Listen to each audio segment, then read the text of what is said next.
Welcome back to We Married the Family, the place for all your in-law issues, questions, and explorations as a daughter-in-law and as a couple. Today's episode is a confession episode. In these segments, you send in your confessions and I explore them from a cultural and psychological lens.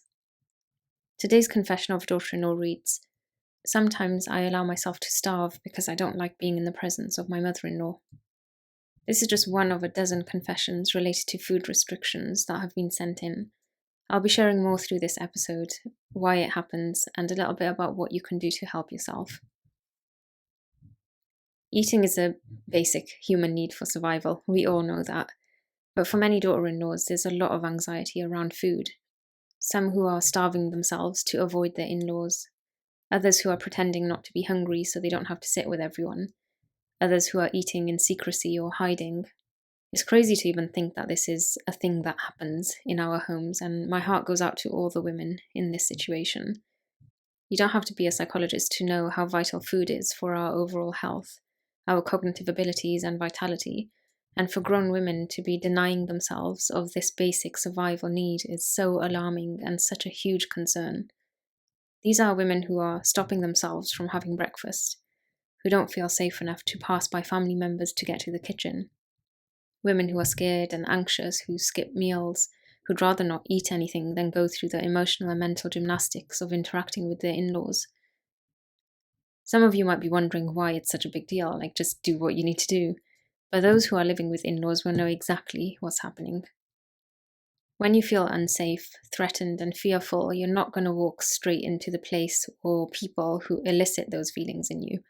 Humans are naturally averse to pain, so in this situation, you're much more likely to avoid being in a threatening situation, even if that means skipping meals or not eating for the whole day. Sometimes a daughter-in-law might be excitedly ready to prepare a meal, only to be met with a barrage of questions. Why are you making that? Can't you cook anything else? Nobody likes eating that. What are the rest of us going to eat? Last time you left the spoon on the counter. Why don't you make XYZ for your father-in-law too? You can feel how exhausting all this is when all she wanted to do was eat. Even more so if she's on a tight schedule or tired after work. If she has to jump through lots of hoops, she probably doesn't have the energy or motivation for that, at least not the same amount every single day. And this will either prevent or delay her from cooking and eating. In the case of today's confession, the daughter-in-law has said that she doesn't like being around her mother-in-law. Obviously, I don't know the reasons for that, but there must have been some unpleasant or difficult experiences in the relationship. Maybe the relationship is sour and unfriendly. Maybe the daughter-in-law is feeling the tension between herself and her mother-in-law, or feeling anxious or hurt. If the mother-in-law is home a lot, maybe she's a homemaker, she's retired or working part-time, it doesn't give much space or time for the daughter-in-law to either prepare food, cook, or eat in peace. I know using the word peace here is quite a stretch, because even if your mother-in-law wasn't home and you had a window of time to yourself, you'd probably still be checking the time, cooking really fast, or eating quickly. It wouldn't be peaceful at all, but at least there would be no one in your physical space. Naturally, if you don't get on with someone, you would want to spend as less time around them as possible. And what this daughter-in-law is saying is that it's easier to not eat anything and starve herself than to be around her mother-in-law. So her behaviour is actually a form of self-preservation and protection. Sometimes this can happen because of ongoing difficulties, multiple criticisms and comments that are said to the daughter-in-law, or it could be because of just one hurtful comment. One daughter-in-law shared that she'd been accused of finishing all the food, so she stopped eating with her in-laws. Another one shared that she asked her mother-in-law what she's cooking just to make general conversation, and her mother-in-law replied with, "It's not my job to feed you." So now she doesn't eat anything that's cooked by other people in the house. Sometimes the stress and avoidance comes about because of more of a felt sense, either within the relationship between people or the daughter-in-law's own internal process. For example, daughter-in-laws have shared about feeling guilty for eating food that they've not cooked themselves, or guilty for eating before other family members have eaten. These are really uncomfortable feelings to endure, so a daughter-in-law might restrict herself to avoid the discomfort and the guilt. Some daughter-in-laws develop extra sensitivity to their surroundings, so they know who's doing what, who's in the kitchen, who's not. They master other people's routines, so they know when they can and can't get something to eat or cook something by timing their meals and cooking around others' absence. This type of sensitivity is known as hypervigilance. It's linked to chronic stress and trauma. Her nervous system goes into fight-flight mode, looking for cues of danger so that she doesn't get hurt. Sadly, many daughter-in-laws live in this state as a default, so they're always in survival mode with high stress levels and stress hormones rushing through their body. Operating in this way isn't a conscious choice. It's a physiological mind-body reaction which puts her on high alert even when there isn't a current threat. But to the daughter-in-law's nervous system, the threat of a tiger is the threat of their in-laws. And when a daughter-in-law is sat at the table to eat, the hypervigilance continues. She might serve other people first, noticing where everyone's taking their seat. Maybe she doesn't plate herself up properly, or says that she's not hungry and then sits down on the side, trying not to take up much space and eating really cautiously. It's not an enjoyable meal for her. It's more like she's being watched. She has to control herself and follow proper etiquette and ensure her survival each time. She might wonder if she's eating too much or too little, if she's being judged.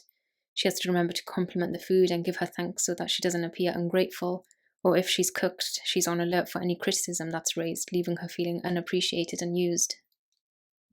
If the relationships aren't good in the home, then there is going to be tension between people in the family, and this is going to be felt at the dinner table as well. Some mother-in-laws will make it obvious too.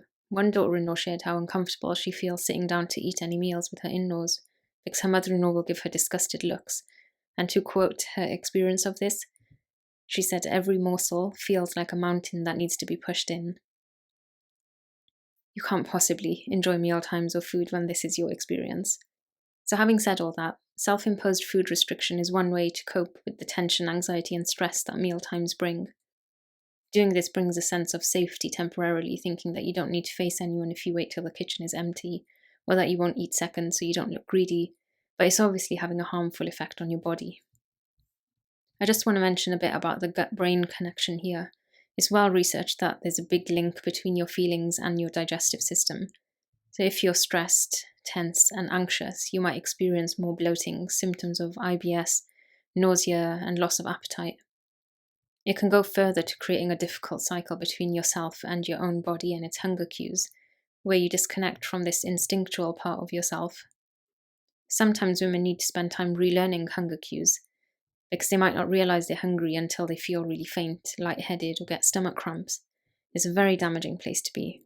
And not to mention the other effects of lack of nutrition and hydration on your skin, your hair, bones, internal organs, and metabolic functions. You might also struggle with your mood, concentration, and sleep. So this is not something to be taken lightly. Thinking of this from another psychological lens, food isn't just food. Food is our first vital nourishment for bonding, connection, and safety.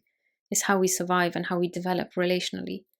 When our relationship with food becomes skewed through living with in-laws, we enter the territory of power, control, autonomy, lack of trust in others and the self. Going back to the example of the women who felt guilty for eating before others, or were shamed for eating food that they didn't cook themselves, there's a clear sense of rejection and disapproval. It's like she has to earn her plate of food, or that her acceptance depends on self-neglect and selflessness. Another way to look at this is thinking about your own childhood. What were mealtimes like for you growing up? Did it have routine and that's what you're missing now, which is making mealtimes feel more chaotic? Or maybe you didn't have that much to do because your mum or older siblings took care of things and now the responsibility feels heavy and makes you feel de-skilled. Were mealtimes a quiet affair where everyone ate separately or quietly and now the dinner table is so much more busier and that makes you feel vulnerable? Someone shared that even after 7 years, she still hides and eats because she feels uncomfortable eating in front of others. This could be related to her married life and the relationship with in-laws, her self-esteem and self-image, or it could be related to something deeper and more long-standing that goes back into her childhood. It can be really insightful to get curious about the patterns that you have. In general, coming back to the food restriction, there needs to be some flexibility and freedom with choices made around food and mealtimes. Sometimes daughter-in-laws feel bound to such rigid ways of operating that they don't even taste or chew their food properly. It's just like a tick box that they do as quickly as they can so that they can get out of there as fast as possible. I'd encourage couples to change things up around meals. Maybe go out for brunch some days, cook together to make it more enjoyable and supportive, or have a rota that shares the load instead of it all being so controlled, just loosening the reins so no one goes hungry. As a daughter-in-law, you can think about where you can create your own rules around food so that you can start to enjoy it again, and start to reclaim your self-nourishment? Could you maybe eat alone sometimes? Can you go out with friends more, or with your partner? Think about ways to bring pleasure back into food. It can help to work on your assertiveness and confidence as well, so that you can choose what you eat, how much you eat, when you eat, where you eat, without explanation or justification. And whilst you're working on these things, also make sure you're still nourishing yourself. It's not great to say, but I'd rather you have a secret stash of healthy snacks in your room than not eating at all. And making sure that you have a water bottle with you as well. The effects of dehydration on the body are really serious and shouldn't be undermined. But I hope you can work on the bigger stuff too, on seeing food as a connection to yourself and not just something to survive, and the issues around anxiety, safety, confidence, and obviously the living arrangement. If you've benefited from today's episode, do like, comment, share, and subscribe. If you've been affected by anything discussed in today's episode and would like to work together, you can join my daughter-in-law's membership or book in for one-to-one or couples therapy with myself or another therapist.